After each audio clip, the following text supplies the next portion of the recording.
It happened deep underground where no cameras could see, where screams echo but never escape. A single gunshot rang through a narrow mine shaft in rural Zimbabwe. Then another. Then silence.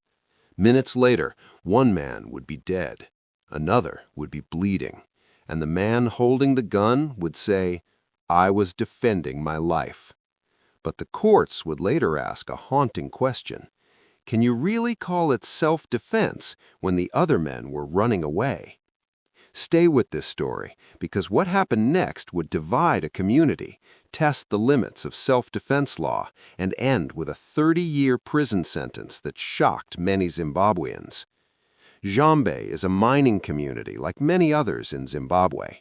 Dusty roads, underground shafts, men earning a living with sweat and risk. Two neighboring mines operated side by side, separated only by underground tunnels. One was Stone Steel Mine, run by a 56-year-old Chinese businessman. The other was Black Hand Tin Mine, owned by a local Zimbabwean family. Miners worked daily beneath the earth, digging, blasting, reinforcing tunnels, doing what miners have done for generations. But beneath that routine was a quiet tension. Mine boundaries underground are fragile. Encroachment happens, accusations fly, and when gold is involved, fear and suspicion grow fast. No one imagined that an ordinary workday would end in death. On one night in May 2024, workers from Black Hand Tin Mine went underground. They say they were there for a simple task, building a barricade to block off a tunnel where the two mines met. But somewhere below the surface, another story was forming. The Stone Steel Mine owner was told that intruders had entered his mine, allegedly armed and stealing gold ore. He believed his property and his life were in danger. Instead of waiting for police, he armed himself with a pistol and descended alone into the shaft. Now pause and ask yourself, what would you do if you believed armed men were inside your mine? Would you confront them, underground, with a gun? In the darkness, the two sides met. What happened next would become the heart of the case. The accused claimed the men were armed. They charged at him. He fired warning shots. He aimed only at their legs. He never intended to kill anyone. But the surviving workers told a very different story. They were not attacking. They panicked. They ran. And they were shot from behind. One man collapsed after being hit in the thigh. He would bleed to death before help arrived. And suddenly, a workplace dispute became a murder investigation.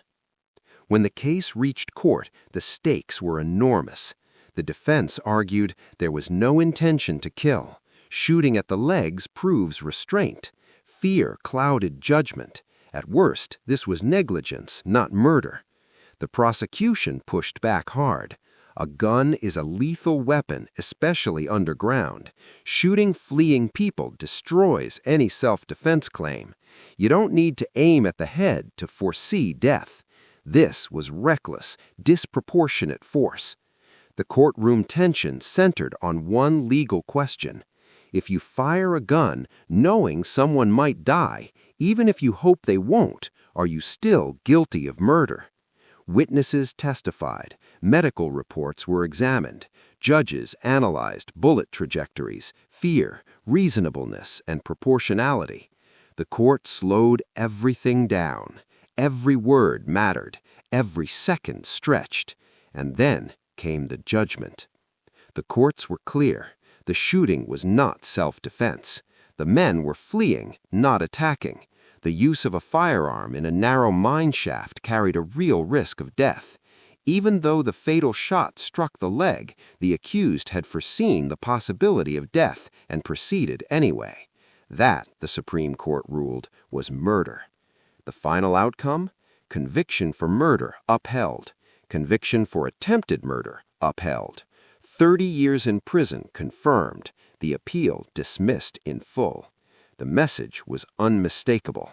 You cannot take the law into your own hands, even when protecting property. Fear does not justify lethal force against fleeing people. This case leaves uncomfortable questions behind. Should mine owners feel abandoned by law enforcement? Where should the line be drawn between protection and violence? Does fear reduce moral blame, or must the law remain firm? And most importantly, was the 30-year sentence fair?